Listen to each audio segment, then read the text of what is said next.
They say it started in Black Hollow, a town so small it doesn't even show up on Google Maps. If you ask the right person at the diner or the librarian with the shaky hands, they'll lean in and whisper about the song. The one you're never supposed to sing. Not unless you mean it. I first heard about it during a winter break visit to my cousin's place out in the sticks. No Wi-Fi, no street lights, just woods and fog and the type of quiet that rings in your ears. We were sitting around his fireplace, me, him, and his weird neighbor, Lacey, who had this permanent 1,000-yard stare like she'd seen something she couldn't unsee. Lacey was the one who brought it up. Just dropped it in casual conversation like we were talking about weather. "Y'all ever heard about the Midnight Song?" she asked, her voice a dry whisper. "No," I said. "Is that a band?" She didn't laugh. Just stared into the fire. "You sing it at midnight. Just one verse. If you get the words right and hit the right notes, it comes. And it gives you a wish. But you gotta pay." "Pay how?" my cousin asked, more amused than alarmed. "That's the part nobody gets right," she muttered. "It's never what you think it'll be." The room went quiet after that. No one wanted to ask the next question, but I could see we were all thinking it. "Has anyone ever tried it?" She answered like she read our minds. "My sister did." "What happened to her?" I asked. Lacey turned slowly to look at me. "She got her wish." Then she pulled up her sleeve and showed us her arm. Deep scars, jagged like teeth marks, ran from her wrist to her elbow. And I paid for it. I couldn't sleep that night. Lacey's words circled in my head, tightening like a noose. The way she said, "It gives you a wish," wasn't some folklore recitation, it was a confession. Like she'd stood at the edge of something unfathomable and barely crawled back. Around 2 a.m., I found myself staring at the frost-covered window of my cousin's guest room. Moonlight made the snow glow, and the woods beyond looked unnaturally still. I wasn't sure if it was curiosity or something else, but I found myself whispering into the dark, "What did she wish for?" No answer, of course. But sleep never came. The next day, my cousin, Dave, couldn't let it go either. "It's just a song, man," he said over cereal. Probably some Appalachian urban legend crap. Still weird, though. "Yeah, but you wanna test it?" I blinked. "What?" "I dare you. Midnight tonight. Let's go to the old quarry. It's got the best echo. We'll sing the verse and prove it's all fake." "That's not," I started, but he was already grinning, full of cocky bravado. The kind only small towns and boredom can ferment. Lacey showed up later, uninvited, like she knew what we were planning. She didn't sit. Just hovered in the kitchen, eyes darting toward the window. "You're gonna sing it, aren't you?" she asked. We didn't answer. "Don't," she said. "You think the song comes with a little thunder and a puff of smoke. You think you're in charge. You're not. What's the price?" I asked. She hesitated. "That's the worst part. You don't know until after." Dave laughed. "Come on, it's just a song. What's it gonna do, haunt us with a melody?" Lacey looked at him like she pitied him. "You'll hear it long after you stop singing. And you'll never be alone again." We should have listened. We didn't. Midnight was waiting. We hiked out to the quarry just before midnight, flashlights cutting through the trees like dull knives. It was colder than the forecast promised, our breath puffing out in nervous clouds. The quarry was a dead place, no birds, no wind, no sound but the crunch of snow beneath our boots. Dave brought a printout of the song's verse. He found it on an old web forum, buried in a thread about obscure folk rituals. The post was anonymous, full of typos, and ended with a warning in all caps, "Do not sing at all." Naturally, we ignored that part. Dave cleared his throat as we stood at the quarry's edge, the moon hanging low like an audience. He read the words once to himself, then handed me the paper. "You do the honors." "Why me?" "You're the one who asked what Lacey wished for." "I didn't want to. I don't even know why I took the paper. Maybe I wanted to prove to myself it was all nonsense. Maybe I was too scared to back down." Either way, when the watch on my wrist clicked over to midnight, I started singing. The verse was short. 8 lines. The melody felt wrong, like it didn't belong to any known scale. It twisted in my mouth, made my tongue feel heavy, made the air feel thick. Moon so hollow, breath so thin. Call the beast that sleeps within. One wish made, one truth shown. Blood for debt you do not own. Sing at midnight, face the gate. Give your want and seal your fate. Name the cost, though not aloud. It comes in silence, cold and proud. I didn't finish the last note before everything around us shifted. The quarry echoed back the verse, but not like an echo. Like a response. The final line repeated, slower, deeper, warped like it had passed through something ancient. My flashlight flickered. Dave's breath caught in his throat. Something moved in the darkness below. And the air began to hum, low and hungry. The hum grew louder, not in volume, but in presence. It was inside us, vibrating in our bones, making the fillings in my teeth ache. Dave dropped the flashlight. The beam spun wildly, slicing shadows across the jagged rock walls, until it landed on something that shouldn't have been there. At the bottom of the quarry, maybe 30 feet down, the snow was parting. No wind. No footsteps. Just parting like something beneath the surface was rising to meet us. I whispered, "We should go." Dave didn't answer. The snow split fully, revealing dark stone, not quarry stone. This was smooth, almost obsidian, like a slab of black mirror. In the center was a thin crack, from which the hum emanated like a heartbeat. And then the crack widened. Something unfurled from it. A shape. Human-sized, but not human. Slender limbs, too many joints. Its skin glistened like oil and shadow, its face obscured by long, tangled strands that didn't move even as it lifted its head toward us. It didn't speak. But I heard it. Not in my ears, in my mind. Like a thought I'd forgotten having. Cold and ancient and patient. "What do you seek?" My mouth opened. I don't remember choosing the words. I didn't even mean to speak. But something deep inside me rose to the surface, an old ache I'd buried and never voiced aloud. "I want to see her again," I said. And just like that, the thing froze. Behind me, Dave screamed.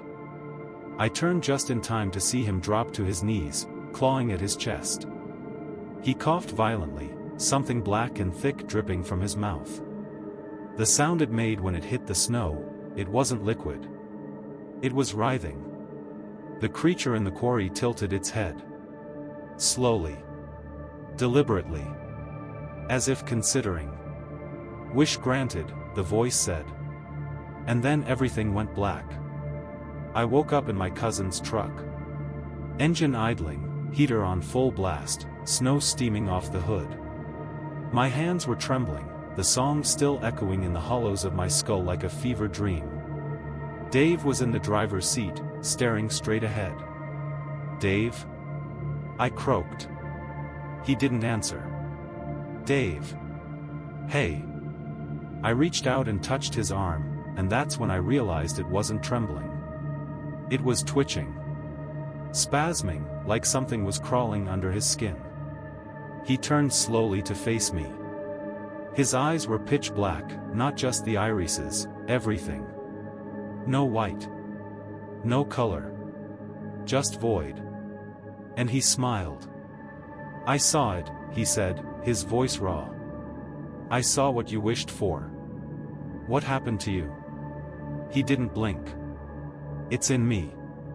You paid for it with my door. It needed someone to carry the echo back. What are you talking about? You wished for her, didn't you? I didn't answer. I didn't have to. Dave leaned in close enough for me to smell the iron in his breath. It's already begun. And then he blinked, and just like that, his eyes were normal again. He shuddered, shook his head like he'd been underwater, and said, "What the hell, where are we? How did we?" But I couldn't respond. Because standing on the side of the road, just beyond the window, was her. My sister. The one who died in 2017. She looked exactly the same hoodie, same matted hair, same way she used to chew her bottom lip when she was nervous. But her eyes, they weren't quite right. She raised her hand. Not in a wave. In a beckon. I pressed my hand against the glass. And that's when Dave started screaming again. Dave thrashed in the seat, his scream sharp and strangled, like he was choking on it. His fingers dug into the dashboard so hard I heard something crack, not in the plastic, in his hand. His veins were pulsing black beneath his skin, like ink flooding his bloodstream. Outside the truck, my sister smiled. Not a warm smile. Not a familiar one. This smile was wide and too still. Like she didn't remember how. Or like something wearing her face was trying to mimic what a smile should look like. She mouthed something. I leaned closer to the glass. It was my name. Then she pointed. To the rearview mirror. I turned, slowly, dread dragging my spine cold. In the mirror, I saw the back seat. And in the back seat, I saw myself. Eyes closed. Pale. Lips slightly parted like I'd fallen asleep. Or died. I spun around. The seat was empty. But in that moment of disorientation, Dave's screaming stopped. Just, cut off. Like someone flipped a switch. I turned back to him. He was staring at me now. Not with fear. With calm. That horrible, vacant calm. You broke the rule, he said softly. I tried to speak, but something in my throat locked up. He leaned in closer. You didn't ask what she'd become. You just asked to see her again. And then he vomited. Not bile. Not blood. It was the paper. The verse. Soggy and blackened and torn at the edges, but still legible. The moment it hit the truck floor, I heard it again. That same inhuman hum from the quarry. Distant, but getting closer. Dave's body started to shake, limbs stiffening like a puppet strings were being pulled tight. The hum grew louder. And the engine died. We were no longer alone. The truck went still. No rumble of the heater, no click of cooling metal, no sound at all, just the hum, growing like it had found a mouth to sing through. I grabbed Dave by the shoulders, shaking him, yelling his name. But he was locked in place. His eyes weren't black anymore. They were glassy, like he'd been drowned in them. I heard a knock on the window. I turned. She was there again. My sister. Only, not quite. Her smile was too wide now. Skin stretched, cracking faintly at the corners of her mouth. Her hands were wrong too, longer, fingers slightly curved like claws, pressed gently against the glass. She mouthed another word. Let me in. My heart pounded like it was trying to escape my chest. I shook my head. No. No, I didn't mean this. This isn't what I meant. The door lock clicked. On its own. She didn't move. But something did. From the shadows beneath her feet, something began to rise. A second shape, tall and narrow, smoke-thin and jerking with every movement like broken stop-motion. It mirrored her, limb for limb, but in reverse. Where her hand was soft, this thing had needles. Where she smiled, it split into a grin of jagged, shifting teeth. I scrambled across the seat and grabbed the paper. The verse was soaked and foul-smelling, but I read it again, praying something would undo what I'd set loose. The hum stopped. Dave gasped, like he'd surfaced from drowning. He looked at me with wild, terrified eyes. "Drive," he choked. "The engine's dead. Drive." I turned the key. The truck roared back to life. Just as the thing outside bent forward and smiled with my face. We tore down the snowy road, tires screaming against the ice as Dave slammed the gas. Trees whipped past in a blur of shadow and moonlight. The rearview mirror shook with every bump, but I couldn't stop looking at it. That thing was still standing at the quarry's edge. Still smiling with my face. Only now it was waving. Dave was muttering under his breath. At first, I thought it was nonsense, but then I caught pieces of it, lyrics. The verse. Over and over, like he thought it might protect him. Or maybe keep something asleep. "Did you see it?" I asked him. He didn't answer. "Dave, did you see me in the back seat?" Still nothing. Finally, he whispered, "It's called a refrain." "A what?" He looked at me like I'd already failed a test. "That thing. The one that copies you. That's what the old threads called it. You sing the song, you get your wish, but it leaves something behind. A copy. A shadow. It starts out looking like the thing you wanted, but it keeps changing." "How do you know all this?" He didn't answer. But his hand tightened on the wheel. We drove for miles.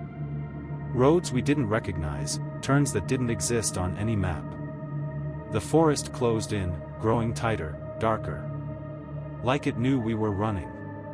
Eventually, the truck began to slow. Not because we wanted it to. The fuel gauge was full. But the speedometer dropped anyway. 20. 21. 22. I slammed my hand against the dash. "What the hell?" "We're being pulled back," Dave whispered. In the side mirror, the trees began to shimmer. Not with light. With reflections. Our reflections. Dozens of them. Each one grinning. Each one slightly wrong. The truck finally rolled to a stop on a narrow path flanked by trees so tall they swallowed the moon. Dave killed the headlights, but the world didn't go dark. The forest glowed faintly, not with light, but with us. Reflections shimmered on every surface, wet leaves, frosted windows, even the snow-covered road. They blinked when we blinked, smiled when we didn't. And every single one wore our faces, twisted subtly into masks of joy, or rage, or blank, empty serenity. Dave's breath came in shallow gasps. They're echoes. Fragments of us. Left behind every time someone sings the song. How do we stop it? I asked. You don't, he said quietly. You end it. There's a difference. The passenger door creaked open. Neither of us touched it.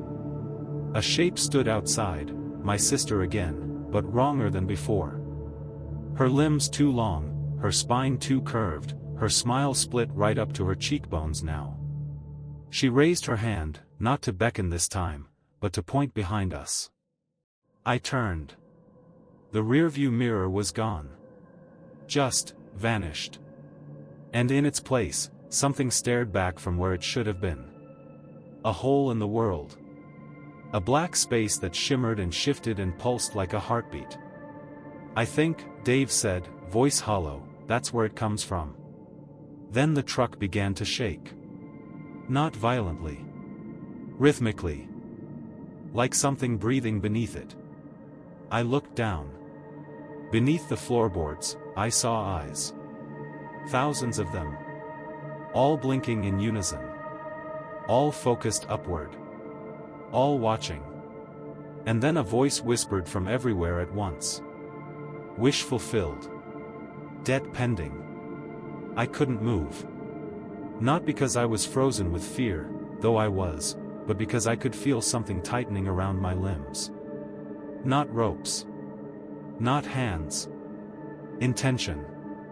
Like the air had grown aware and wrapped itself around me. Dave started reciting the verse again, but it was different now. Twisted. Each word came out backward, syllables folding in on themselves like the song had rewritten its own tune. His nose began to bleed. "You're not helping," I hissed. "I'm not trying to help," he whispered. "What?" He looked at me, and I saw the truth behind his eyes. He knew. From the beginning. "You weren't the only one who made a wish," he said. "I asked for a way out. Years ago. I sang it first." The truck door on his side flew open. Wind didn't rush in, silence did. A thick, drowning kind of quiet that swallowed everything. "I didn't pay back then," Dave said, almost tenderly. "But the song doesn't forget." He stepped out before I could grab him. And the ground swallowed him whole. No scream. No impact. Just gone. The reflection of him in the window didn't follow. It stood behind the glass, still grinning. Then it blinked at me. Twice.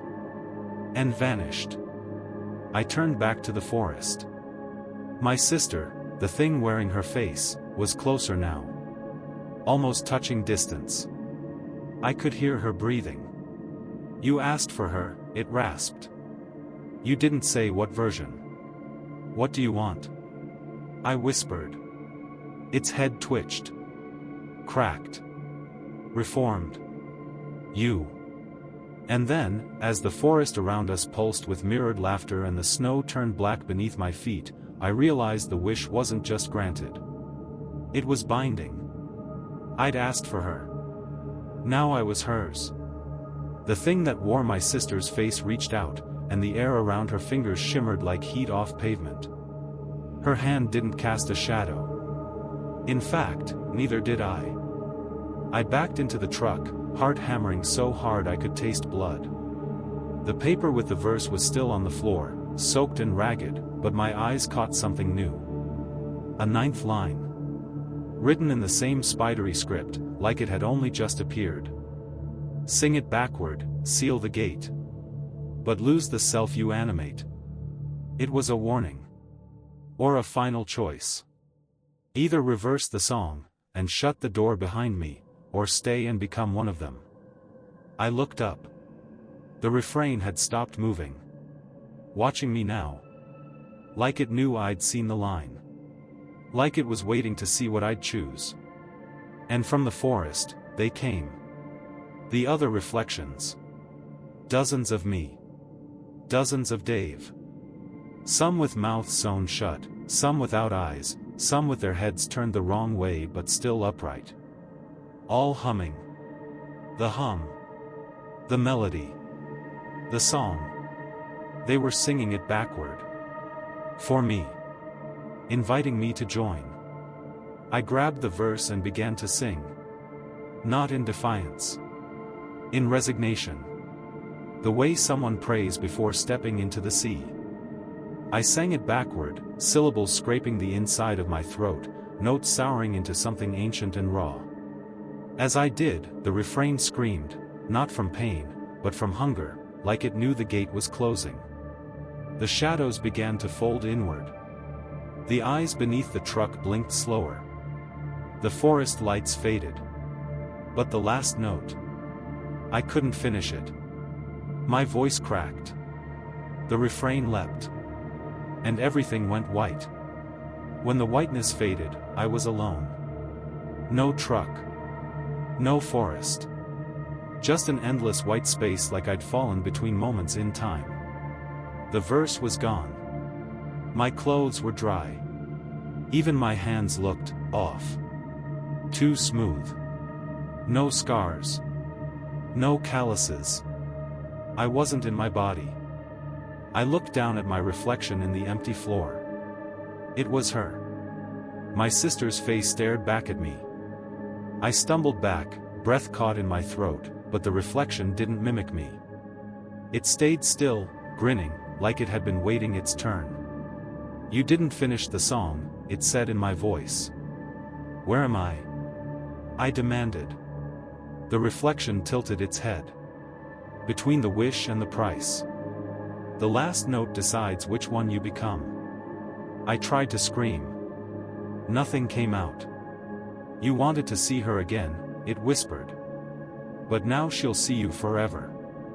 Every mirror. Every shadow. Every flicker of something not quite right in her world, that's you now." "No," I croaked. This can't be the cost." "Oh, but it is. You asked to see. That's the hook. You never said you wanted to touch. Never said you wanted her to be real again. Just that you wanted her face. And now, you've borrowed it." I dropped to my knees, the weight of that truth pressing down like gravity in reverse. I was the echo now. A memory turned parasite. A wish turned wrong. The reflection leaned closer. "You can sing the song again. You can always sing. But every time, a little more of you fades. And a little more of us comes through." Then it grinned, wider than any human mouth could. "Ready to hum?" I ran. I don't know why, there was nowhere to go, but I ran anyway, the whiteness stretching endlessly in every direction. My feet didn't touch ground, not really, but I moved just the same, driven by instinct, or fear, or something older than either. The humming followed. Not loud. Not close. But inside. It slid along my spine, coiled beneath my ribs. Not a song now, a need. Like a hunger forming a mouth behind my thoughts. I came upon a door. It wasn't there a second before. No frame, no hinges, just a rusted slab of iron standing alone in the void. On its surface was an imprint. A handprint. Small. Child-sized. I knew it was hers. I placed my palm over it. Warmth flooded me, not comfort, not love, but recognition. A deep, cellular knowing. Like touching a part of myself I'd never met. The door groaned open. And beyond it, darkness waited. Thick, slow-breathing darkness. Not empty. Expectant. The first thing I saw was a room. Familiar. Mine. From when I was 8. The wallpaper with the stars. The crack in the corner where water damage warped the ceiling. The nightlight that never worked properly. And in the center, my sister. Alive. Smiling. Playing with her stuffed rabbit. I stepped forward. 1 foot, then another. She didn't see me. But the shadows on the wall did. They turned slowly. Smiling.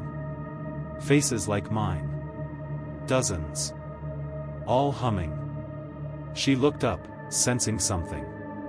She stared right through me. Then, in the smallest voice, she whispered, "You found me." I wanted to speak. To cry. To tell her I was sorry. But I couldn't. Because I wasn't breathing anymore. I was watching. Just like they were. And then her shadow, the one that looked a little too tall, a little too wrong, tilted its head toward me and whispered. 2 notes left. I tried to move toward her, but my body didn't respond. Not the way it used to. I was something else now, half forgotten, half formed. Watching her from a place just beneath reality, like static behind a channel you can't quite tune. She kept playing, unaware of the shifting walls, of the shadows smiling down at her. The air trembled with restrained melody. I could feel the second note waiting behind my teeth. But I didn't want to sing it. Because I knew what would happen if I did. 1 note left after that. 1 note and I'd be gone. Not just dead, erased. Replaced. The refrain would wear my face forever. It would visit her at night. speak with my voice. Say the things I never said. And she'd believe it was me. That was the price. Not my soul, not my pain, but my place. I shook with the effort of staying still. Not humming. Not surrendering. The room flickered. The shadows hissed. The refrain stepped closer. You called us, it said, its voice like wind through broken teeth. You opened the song. You promised yourself. I didn't know. Knowing isn't required. Wanting is. The walls of the room peeled back, revealing the quarry again. Cold. Waiting. My sister still sat on the floor of that false memory, cradling her stuffed rabbit like it was the only anchor she had left. I took a breath. Or tried to. And the second note slipped out. A soft hum, low and mournful, like the world exhaling. My sister flinched. Looked up. And then, she smiled. Not the too wide grin of the refrains. Her smile. I remember that sound, she said. The quarry cracked. The sky above it split. And the refrain screamed, not in victory, in fear. The scream tore through the whiteness, through the quarry, through every warped version of me that watched from the trees and shadows. The refrains clutched their stolen faces, shrieking in that language of echoes and bone-deep regret. My sister stood. Still small. Still fragile. But unafraid. The rabbit fell from her hands. I remember that sound, she said again, louder now. You used to hum it when I had nightmares. She looked up at me, not at the refrain wearing my shape. Not at the twisted versions writhing along the quarry's edge. At me. The real me. Somehow, she knew. And in that moment, I realized the truth the song never told: the final note isn't a surrender. It's a choice. One last sound to make. One last truth to sing. And so I did. Not a scream. Not a hum. Her name.